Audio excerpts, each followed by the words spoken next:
It was 1952.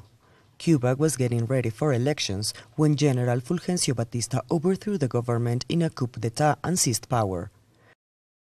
But Fidel Castro and Ernesto Che Guevara had a slightly different plan. In 1959, they led the Cuban Revolution, overthrew Batista and constituted a new government, dismantling the political parties and nationalizing some enterprises. In response to the confiscation of American-owned companies, the President of the U.S., Dwight Eisenhower, suspended all aid. From that moment on, nothing would ever be the same. In 1961, the U.S. broke off relations with Cuba and imposed the trade embargo. The U.S. believed Cuba was a source of instability for the region and kept a close eye on it.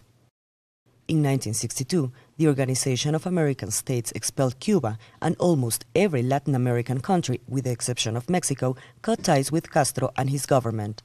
Then came the missile crisis. The U.S. wanted to invade Cuba, but the Soviet Union's intelligence services uncovered the plan and alerted Cuban authorities. Soviet leader Nikita Khrushchev and Castro, after much negotiation, agreed to establish nuclear missile bases on the island to protect not only Cuba, but also the entire socialist bloc. More negotiating followed, but this time between the U.S. and the USSR after the Americans found out about the bases. They finally agreed Russia would dismantle the bases if the Americans pledged to stop backing efforts to overthrow Castro.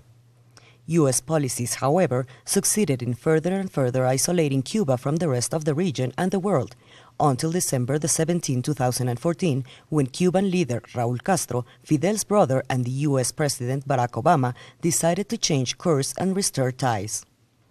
How did we get to this point? With the help and support of the Canadian government and Pope Francis. Both mediated secret meetings and talks starting in March. Now, high-level talks are taking place. Cuba and the U.S. plan to reopen embassies in each other's capitals and work together to fight drug trafficking and human smuggling, protect the environment, and promote education, trade, and tourism. More goods and money will flow between the two countries. Cuba will have access to better telecommunications and internet and be able to import much-needed equipment to improve its infrastructure. The U.S., Cuba, and Mexico are set to negotiate their maritime borders in the Gulf of Mexico. Cuba, meanwhile, wants the U.S. to remove it from a list of countries that allegedly support international terrorism. Both the U.S. and Cuba will take part in the upcoming Summit of the Americas in Panama.